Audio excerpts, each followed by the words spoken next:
You're asking five intuitive leadership qualities inspired by Eastern wisdom. So, the first thing you should understand Eastern wisdom is 10,000 years old tradition. We have more than 3,000 texts and teachers. And that text has twofold knowledge. If I explain in modern language, first it wants us to excel in personal, professional, social, and family lives, which is more relevant, which we think are more relevant. And the second is to find, to discover, to realize, to recognize the real self of the nature of peace, happiness, love, truth, and wisdom. Now, there is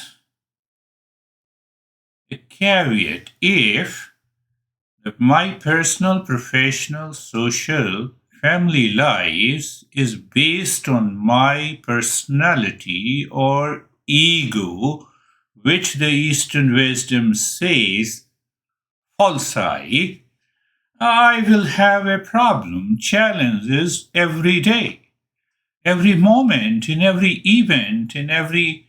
But if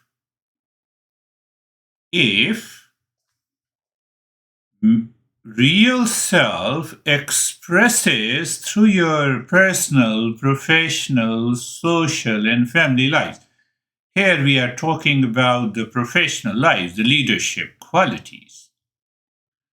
That is the simplest explanation that you have an intuitive leadership qualities in you because that real self is expressing and manifesting through your personal, professional, social life. You have an intuitive way of expressing your life all the time, then only you can do it also in the professional life. Normally, people separate. Oh, they are a bit egoistic and they fight in their home and they want the leadership qualities uh, at the workplace. Is it possible? Find out. If it is possible, it is controlled. It is full of lot of challenges within you. Your mind is divided. You are living in a dual personality. And that is very much required in the modern world. Fast pace. So, what is our intention in the modern world? We say it's a technologically fast paced, data driven world. Leadership often leans heavily on the analytical prowess and quantifiable metrics. It is all about the quantity, earning more and more, getting the target fulfilled. So what happens? The growing number of leaders are recognized with their limitedness. Why limitedness? Because they use their intellectual approaches. And intellectual approaches is what? Intellectual approaches is cause and effect relationship. It's a dry, devoid of devoid of emotions, devoid of emotional content. And there comes the intuitive. So, intuitive is a non verbal state, if I use the word, even it is not very clear, but to help the people to understand, it's a non verbal mental state beyond the analytical cause and effect relationship coming from the higher consciousness than intellectual understanding. And that level of awareness, can I tap that level of awareness? I would have to say it is only the Eastern wisdom tells you the way, how to tap that, how to tap that intuitive mind or intuitive state. It is not a mystical guess. It is a systematic process. It begins with an intellectual understanding, followed by a regular practice, and that practice helps you to reach to that state of the mind which bypasses the intellect, and ultimately it leads you to a state of consciousness which follows the state of the consciousness where the mind follows that revealed knowledge into your professional life, and that is what the intuitive leadership is. Intuitive leadership is.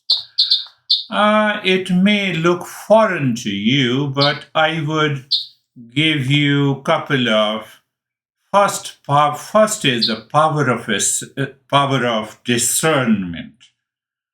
Power of discernment is the first intuitive quality that every leader should develop.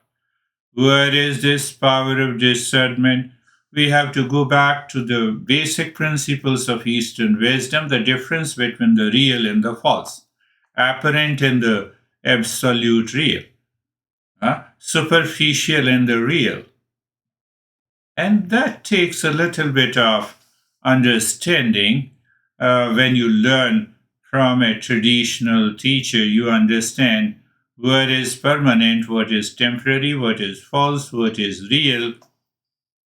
Now, can you ever think of intuitive leadership or even the intellectual leadership or the successful leadership based on temporary apparent reality?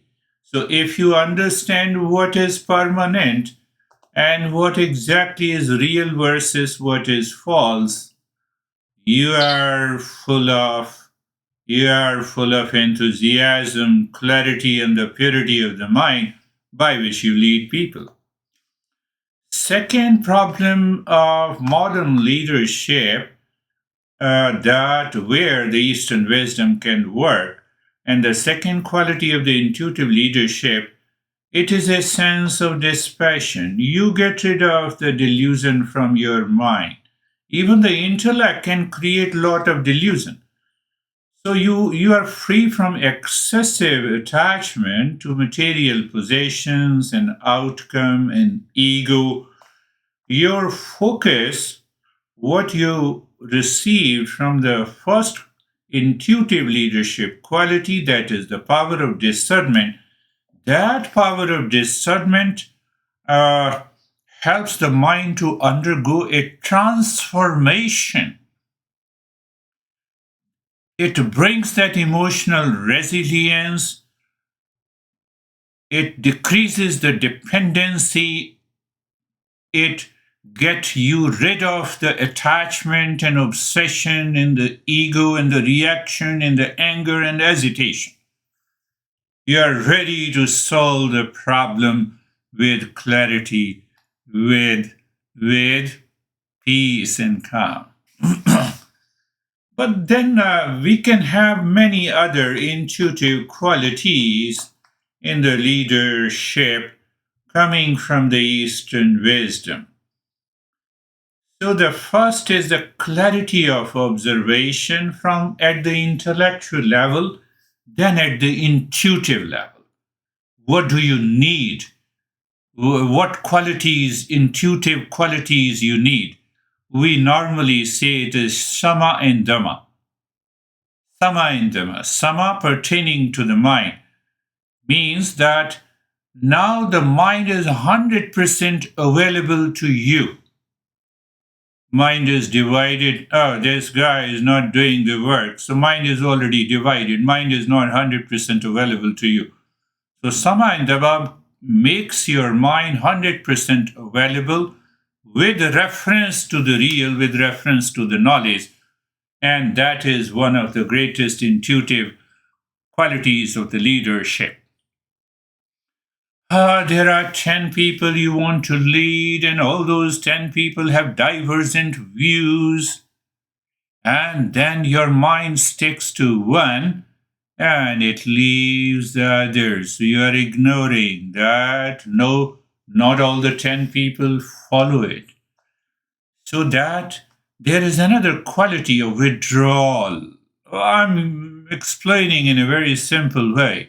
It is known as the uparati. You transcend. It is not a withdrawal. You transcend, or I would say, you perceive everyone's perspective from a much higher level, as if all the 10 are working together. You don't see their differences, you don't see their reactions. That is one of the greatest intuitive qualities we use in order to reach to the higher meditative state, and here we can apply that. Yes, another I would use the titiksha, a power of endurance. Power of endurance. What happens? The power. There are two things. You push yourself into extreme situation. The word is used as tapa, and whatever comes as a challenge, as a problem in your professional life, you endure and perceive the opportunity into it. That is what the titiksha is. One part of it is emotional resilience or emotional quotient is.